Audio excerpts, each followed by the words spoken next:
ऐसा लग रहा है जैसे सूरज गर्मी का बटन दबाकर खुद छुट्टी पर चला गया है। और इतनी गर्मी आज तक नहीं पड़ी जैसी अब पड़ रही है।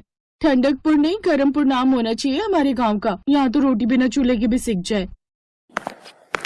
अरे चंदा की माँ, मोहन नहीं आया अभी तक?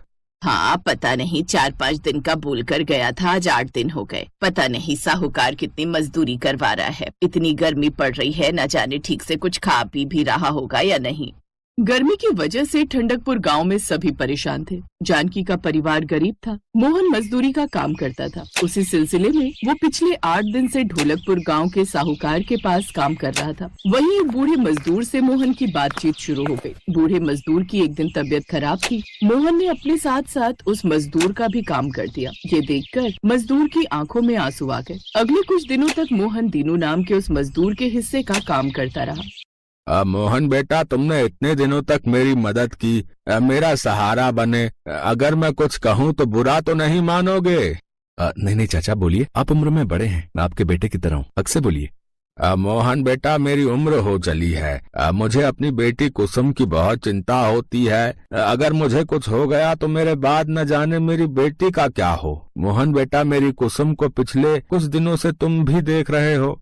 तुम जानते हो वो समझदार है, सारा घर संभालती है। अगर तुम उससे शादी कर सको, मतलब मैं जोर नहीं दे रहा, बस तुम अपने से लगे तो मन की बात कह दी। चाचा, मैं जानता हूँ कुसुम बहुत अच्छी है, पर एक बार मैं घर में बात कर लूँ फिर आपको बताता हूँ। मैं जाते ही कुसुम के बारे में घर में बात करूंगा। मोहन जी, ये रास्ते के लिए कुछ रोटियां और चटनी बांध दी है, आप खा लेना। मोहन ने मुस्कुराते हुए कुसुम के हाथ से रोटी की पोटली पकड़ी और वापस घर के लिए निकल गया। घर जाकर उसने कुसुम के बारे में बात की। अरे बेटा, आजकल बिना जाने पहचाने ब्याह करना गलत है। धोखेबाज लड़कियां मिल रही हैं और हम दीनू और उसकी बेटी को जानते ही कितना है। माँ, कुसुम अच्छी लड़की है, मैं कुछ ही दिनों में समझ गया। वो लोग बहुत सीधे हैं। एक बार मिलाते हैं, देखने में बुराई ही क्या है। और कौन सा हम ज्यादा पैसे वाले हैं जो बड़े घर की बेटी का सपना देखें। लड़की अच्छी हो तो किसी भी घर को स्वर्ग बना देती है। क्या पता कुसुम भी इस घर के लिए लक्ष्मी बनकर आए। मोहन के कहने पर उसके परिवार वालों ने कुसुम को देखा। कुसुम के पिता ने अपने सामर्थ्य से उनकी खातिरदारी की। कुसुम देखने में ऐसी सुंदर थी मानो कीचड़ में कमल। देखते ही कुसुम सबको पसंद आ गई। कुछ दिनों बाद बहुत ही साधारण तरीके से मोहन और कुसुम की शादी हो गई। भयंकर गर्मी पड़ रही थी। घर में एक ही पंखा था। अब मोहन की शादी हुई तो जिस कमरे में पंखा था वो जानकी ने मोहन और बहू को दे दिया। खुद वो पति और बेटी के साथ आंगन में सोने लगी। अब बेटी चंदा को रात में बहुत गर्मी लगती। माँ, बहुत गर्मी लग रही है, हवा भी मानो हवा लेने गई है।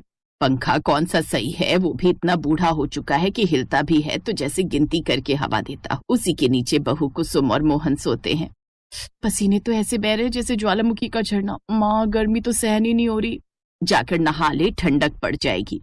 पानी आग उबल रहा होगा जानकी, रहने दो। सुबह ठंडा पानी कुएं का लाकर दे दूंगा, तब नहा लेगी।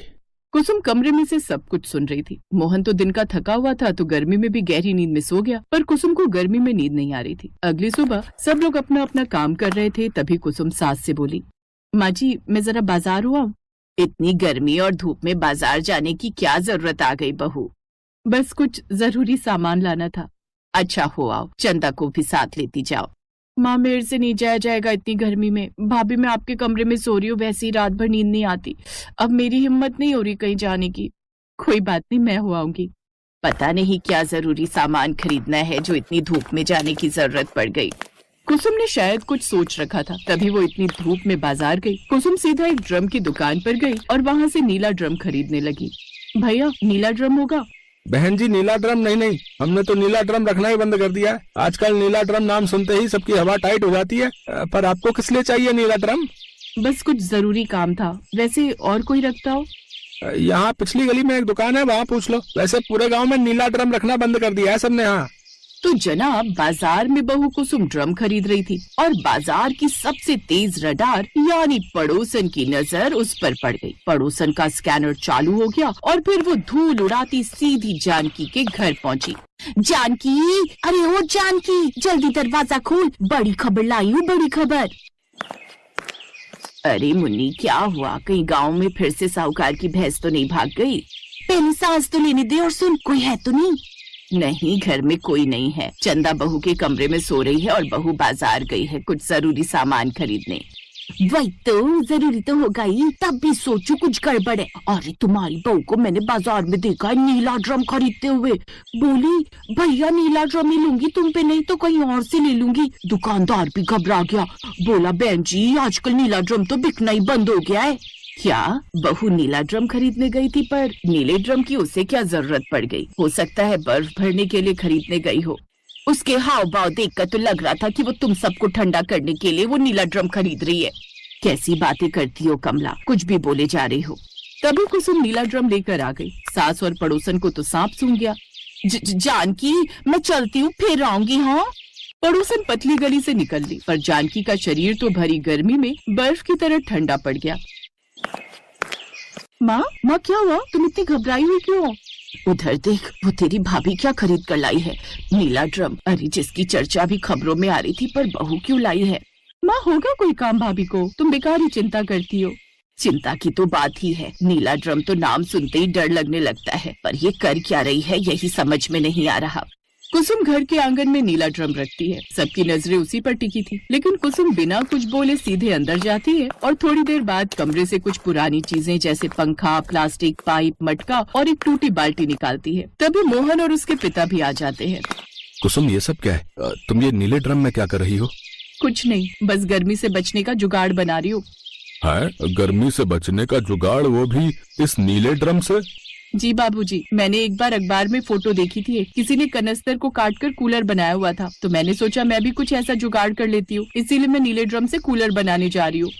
वाह, क्या जुगाड़ लगा रही हो कुसुम। वैसे कहो तो मैं भी तुम्हारी मदद करता हूँ।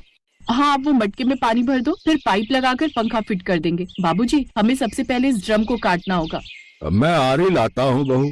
कुसुम अपने पति और ससुर की मदद से जुगाड़ लगाकर नीले ड्रम से कूलर तैयार कर देती है। पड़ोसन अपने घर की छत से सब कुछ देख रही थी। जैसे उसने नीले ड्रम के कूलर की ठंडी ठंडी हवा देखी, तो वो भी हवा खाने आ गई।